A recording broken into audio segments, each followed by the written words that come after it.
town. We own podcast. Daily solution. Hopping in Daily solution. Driving down to That's right. taking home down. The daily solution. Podcast, baby. Yeah. All right. Welcome. Welcome. Are you going to say those other two? Or No, I just had the one in me. I'm Graham. I'm Ashkan. And today's question is, would you say that most float centers can be profitable as standalone operations, or do they work best when paired up with other services? Massage, chiropractics, spa, etc.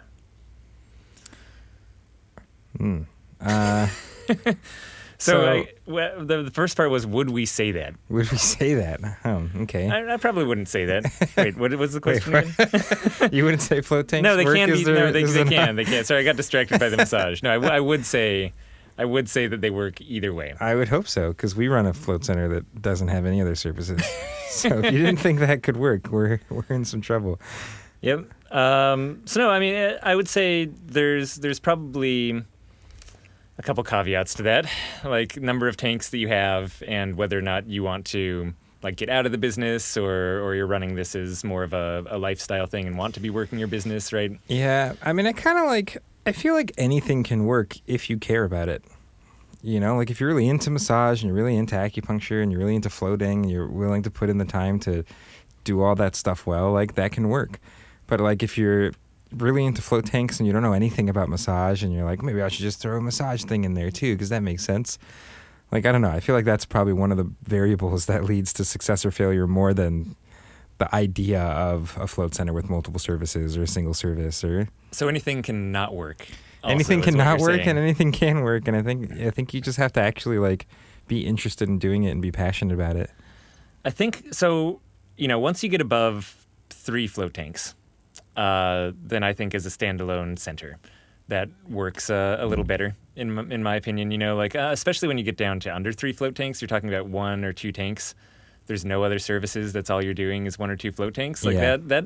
I usually warn people against that. I feel like It can be that's the tough. danger zone, right? It can just be hard to make enough money to really. I mean, at that point, it feels like having just a float tank in your house and sharing it with people. Right. As you Like see you're not fit, really going to be using able it to hire yourself is- people. You're working that kind of business yourself. Yeah. So, that's the time where I would say those, like, again, it's the danger zone. Not to say that it couldn't work. Like, if you can book that thing up with people paying $150 per float, then you can totally run a profitable business with a single float tank. But it's going to be way harder. And that is where I see massage and chiropractic, specifically from the financial standpoint, kind of being able to come in and balance that out, or other services. So if your passion, on the other hand, is other stuff, and you just want to have a float tank or 2 to make it available to people, that's when you should have 1 or 2 float tanks.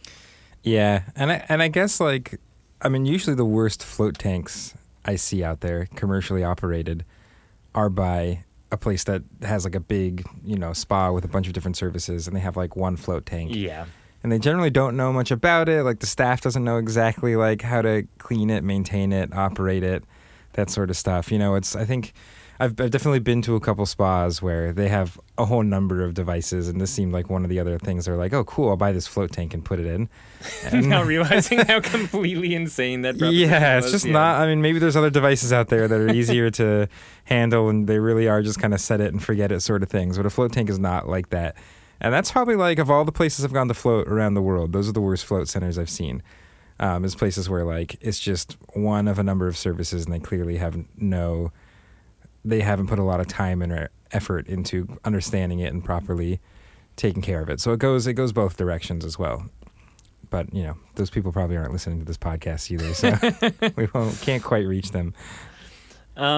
Yeah, and then if you get up to the point where you're talking about you have 4 or 5 float tanks, and you're wondering if 4 or 5, 6 float tanks with the whole wing of massage and additional services versus just those float tanks is going to be more successful. I don't think there's any way to tell. Like, I think both are just as likely to succeed as each other. Yeah, but I mean, it's certainly possible to run a center with just float tanks. We do it. There's another handful of places around North America and the world that do just that, only float tanks. A fair amount, actually. Yeah. Like, it's Yeah, there's a lot of float centers out there that's all they do, designated floating. Mm-hmm. All right, good question. Yeah, great. If you have other questions out there, you can hop on to floattanksolutions.com/podcast. And that's it for today. We'll talk to you tomorrow. And thanks, everybody.